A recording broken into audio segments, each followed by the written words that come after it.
फिर एक सपना, उसके पूरे होने का डर। क्यों ये सब क्यों हो रहा है मेरे साथ? क्यों? प्रीति और उसके सपने, अनकहे अनजाने, कुछ राज समेटे हुए। ये कहानी शुरू होती है बंगाल के एक छोटे से शहर वीरानगंज से, जहाँ प्रीति अपने परिवार के साथ रहती थी। उसे बचपन से ही अजीबोगरीब एहसास हुआ करते थे, जिसके होने की वजह से वो आज तक अनजान थी। क्या हुआ बेटा, तू चीखी क्यों? बड़ी माँ, सपने में एक काले कपड़े पहना आदमी हाथ में खंजर लिए मेरे पीछे भाग रहा था। मैं चीखती हुई भाग रही थी और तभी मेरी नींद टूट गई।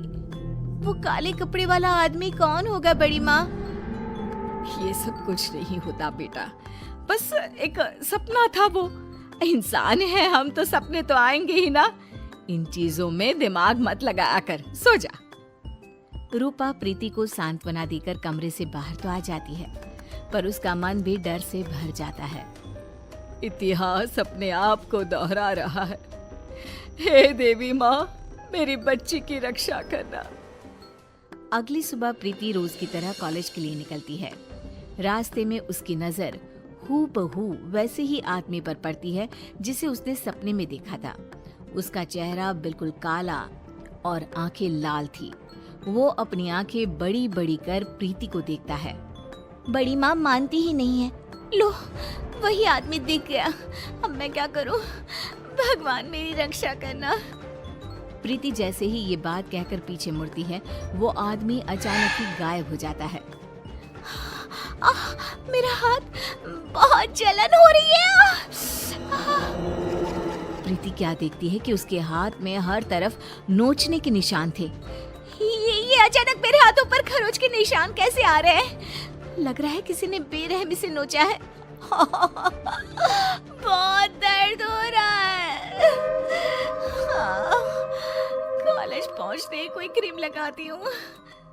प्रीति जैसे ही कॉलेज पहुंचती है, उसके शरीर के निशान देखकर उसके फ्रेंड्स चौंक जाते हैं। प्रिया कहती है, ये ऐसे खरोच के निशान, लग रहा है किसी जानवर ने नोचा हो। ये कैसे हुआ प्रीति? पता नहीं यार, अचानक ही। ऐसी खरोंचें तो अक्सर किसी बुरे सांप के छूने से आ जाती हैं प्रीति। क्या यार, तू भी इसे डरा रहा है? अरे लग गई होगी कोई चोट। कोई चोट नहीं लगी मुझे। शिवम सही कह रहा है। मुझे रास्ते में एक अनजान शख्स दिखाई दिया और उसे मैंने सपने में भी देखा था। फिर अचानक ही वो कहीं गायब हो गया और मेरे शरीर पर ऐसे निशान आ गए। तुम्हारी बुआ के साथ भी कुछ ऐसा ही हुआ था ना? हाँ, पर मैं नहीं जानती ठीक ठीक कि क्या हुआ था। बट शायद मेरी ही उम्र की रही होंगी। मेरी तरह वो भी घटनाओं के होने से पहले उनको महसूस कर लिया करती थी। फिर एक दिन उन्होंने कुछ देखा और फिर वो कभी उठी ही नहीं। बस इतना ही जानती हूँ मैं। तुम लोग ये सब क्या लेकर बैठ गए? प्रीति को दवा लगा दो पहले, और चलो हम लोग कॉलेज के बाद कहीं घूमने जाते हैं, मजा आएगा। प्रीति का मूड ठीक करने के लिए कॉलेज के बाद सभी घूमने निकल पड़ते हैं। सड़क दोनों तरफ से पेड़ों से घिरी हुई, एक ऐसा सफर जो सबका मन मोह ले। रास्ते में प्रीति की नजर एक हवेली पर पड़ती है। चलो ना यहीं चलते हैं, खंडर सा भी है, मजा आएगा। पुरानी चीजें देखी नहीं कि प्रीति का मूड चंगा हो ही जाता है।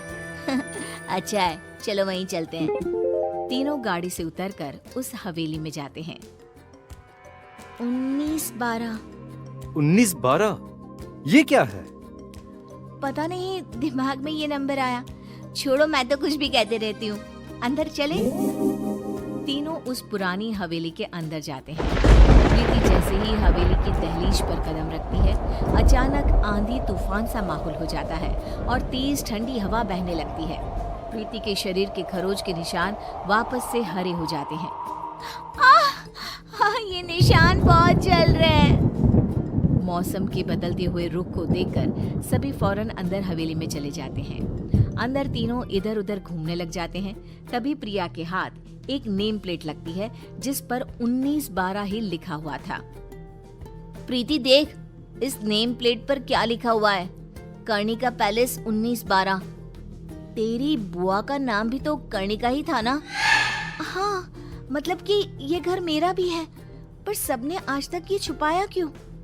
तभी प्रीति ऊपर देखती है जहाँ उसे गैलरी में वही काला साया दिखाई देता है जो प्रीति को देखकर मुस्कुराता है। देखो फ्रेंड्स, वही काला साया है ऊपर। सभी ऊपर जाते हैं पर ऊपर कोई नहीं होता। कहाँ गया? अभी तो यही था। मुझे कुछ एहसास हो रहा है फ्रेंड्स, लगता है मानो इसी हवेली में मैं रही हूँ, पहले, बहुत पहले। तभी अपनी आंखों के सामने प्रीति को कुछ चीज दिखाई देनी शुरू होती है। वो देखती है कि उसकी बुआ उसी अनजान आदमी के साथ कोई तंत्र साधना कर रही है। तुमने जो कहा मैंने किया ना, अब तो मुझे जाने दो ना। नहीं कर्णिका, अब तुम पूरी तरह से मेरी हो। ये कहते ही वो आदमी कर्णिका को छूता है और कर्णिका का शरीर पूरी तरह काला पड़ जाता है और वो मर जाती है और वापस से प्रीति को सब कुछ पहले की तरह नॉर्मल दिखने लग जाता है। ये सब क्या है? बुआ जी क्यों उस आदमी के साथ थी? कौन है वो? तभी शिवम और प्रिया के सामने भी वो अनजान आदमी आ जाता है। कैसी हो कर्णिका?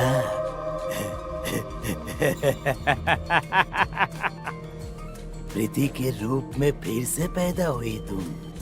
पर देखो देखो, किस्मत वापस मेरे ही पास आ गई ना।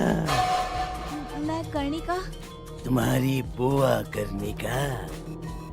उसे काले जादू से ताकतें हासिल करनी थी और उसी काले जादू ने मुझे जन्म दिया। उसकी ताकत की लालच उसे ही खा गई और वो दोबारा तुम्हारे रूप में पैदा हुई।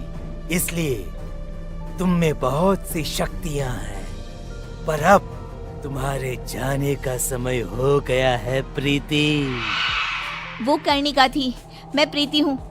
मुझे किसी भी ताकत की कोई लालच नहीं है। यू कांट डिस्ट्रॉय मी। वो काला साया प्रीति के पीछे भागता है, बिल्कुल उसी तरह जैसा उसने सपने में देखा था।